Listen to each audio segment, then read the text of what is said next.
The title of the topic is Firewalls, Demilitarized Zone and Intrusion Detection Systems. सबसे पहले objectives of the topic देखते हैं. After completing this topic, a student will be able to describe the use of firewalls, demilitarized zones and intrusion detection systems. Figures और material जो है इस topic में वो हमने adapt किए हैं from the book with the title Computer Networking First Step by Wendell Udom. सबसे पहले फायरवॉल को देखते हैं. एक नेटवर्क इंजीनियर क्या करता है, एक सेट ऑफ रूल्स लेके, जिनको इन सेट ऑफ रूल्स की एक एग्जांपल शॉर्टली हम देखेंगे. इन सेट ऑफ रूल्स को लेके क्या करता है, आप कॉन्फ़िगर करता है एक फायरवॉल को. ये जो फायरवॉल के जो रूल्स होते हैं ये डिसाइड करते हैं कि किस पैकेट को नेटवर्क में जाने की इजाज़त है और किन पैकेट्स को वो डिस्कार्ड कर देगा.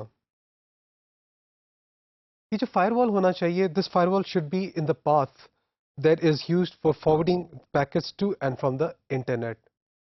For example, Cisco का एक firewall है जिसका नाम है PIX. ये बड़ा well known firewall है. अगर हम इस डायग्राम में देखें तो इस डायग्राम में एक एंटरप्राइज नेटवर्क दिखाया गया है. इस एंटरप्राइज नेटवर्क का नाम है इंटरनल आईपी नेटवर्क है.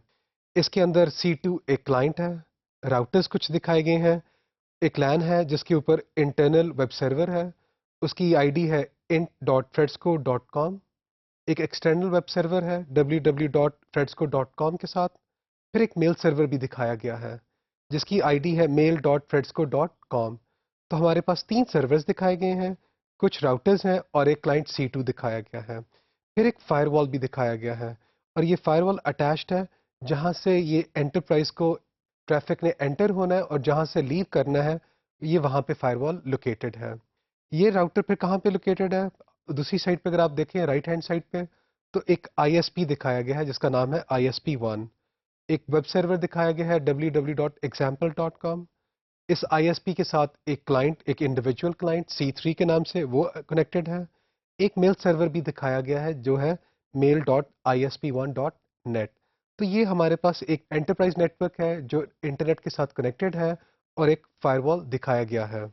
तो फायरवॉल क्या काम करता है, firewall watches the traffic entering the network. So जो फायरवॉल होता है it knows the nature of the traffic that is allowed to flow through it and it can also recognise when a host is initiating a new flow or a connection.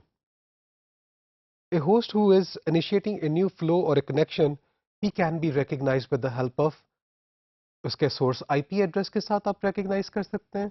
और किसके साथ recognise किया जा सकता है, जब TCP handshaking हो रही होती है तो जो सिंक की बिट है वो 1 हो जाती है.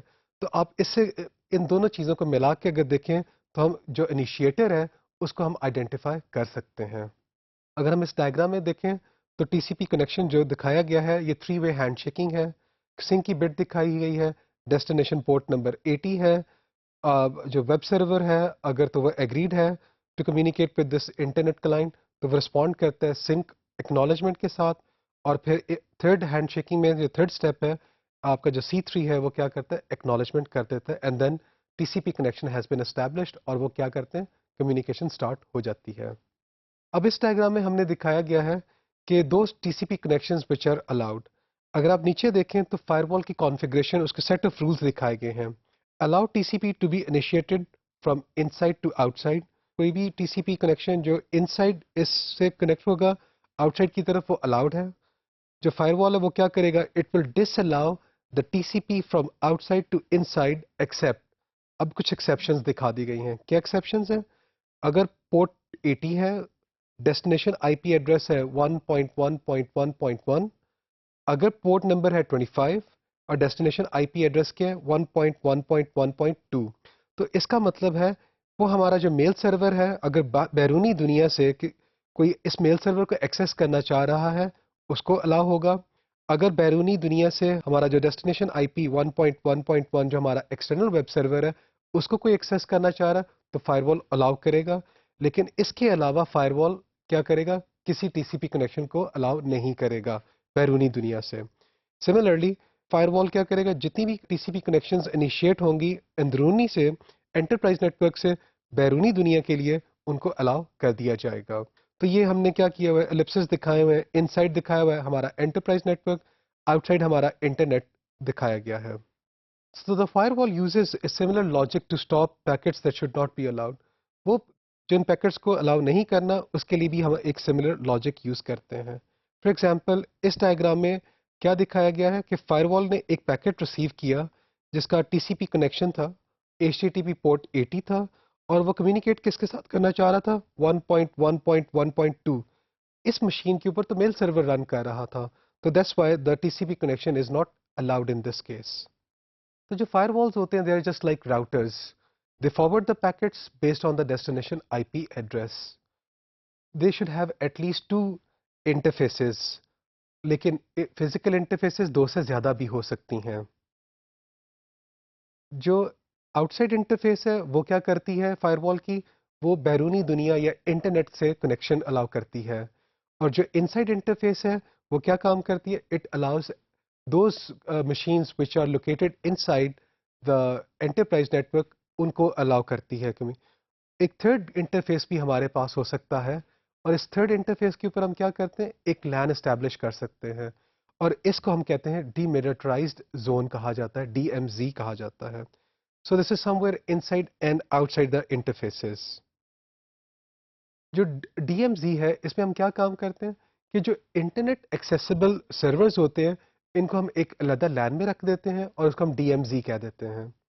सो this will allow us to have a stronger firewall rule.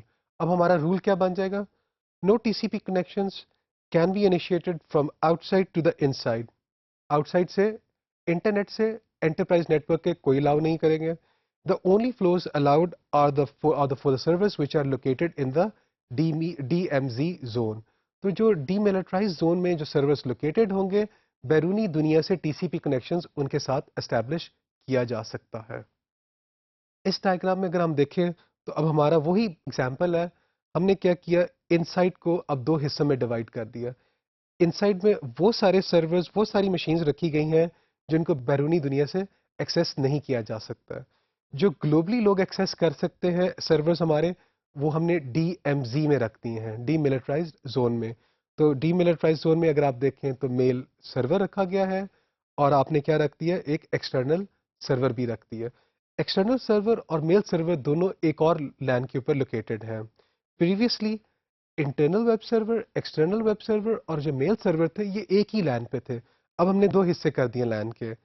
तो अगर आप इस डायग्राम में देखें तो जो फायरवॉल के पास जो सेट ऑफ रूल्स है वो क्या है, allow inside host to initiate to outside to the demilitarised zone. तो इनसाइड क्लाइंट C2 किसी के साथ भी कम्युनिकेट कर सकता है। Allow outside to initiate to the DMZ service, but only to port 80, destination IP address 1.1.1, and to port 25, which is the SMTP server, destination IP address के 1.1.1.2. Never allow outside to initiate inside. अब आप देखें ये हमारे पास एक क्या हो गया, एक स्ट्रॉन्गर रूल आ गया हमारे पास with the help of these DMZ zones. अब हम इंट्रूजन डिटेक्शन सिस्टम की तरफ आते हैं। जो इंट्रूजन डिटेक्शन सिस्टम है, it watches the packets that firewalls allow through. तो फायरवॉल ने जिन पैकेट्स को अलाउ कर दिया है, अब आईडीएस क्या करेगा, उसके ऊपर मॉनिटर करेगा। It will try to figure out कोई पैटर्न तो नहीं जनरेट कर रहा, जो जो पैकेट्स के अंदर कोई खास पैटर्न तो नजर नहीं आ रहा। So they look for the things in the packets to the determine if someone is trying to cheat the firewall, कोई फायरवॉल को चीटिंग तो नहीं कर रहा, and do bad things to the servers in the network. Some IDS intrusion detection systems क्या होते हैं? They are located in the network, watching the packets that pass over the LAN. You call them network-based intrusion detection systems. हम क्या कर सकते हैं? LAN के ऊपर एक अपना IDS बना सकते हैं, इनको नेटवर्क कहा जाता है। और ये भी कर सकते हैं कि इंडिविजुअली आप क्या करें, हर इंडिविजुअल मशीन के ऊपर एक सॉफ्टवेयर इंस्टॉल कर दें, जिनको हम कहते हैं host based intrusion detection systems कहते हैं। सो इस टॉपिक में हम लोगों ने फायरवॉल्स को देखा, डीमिलिटराइज्ड जोन्स को देखा और इंट्रूजन डिटेक्शन सिस्टम्स को अंडरस्टैंड करने की कोशिश की विद ए टिपिकल एग्जांपल।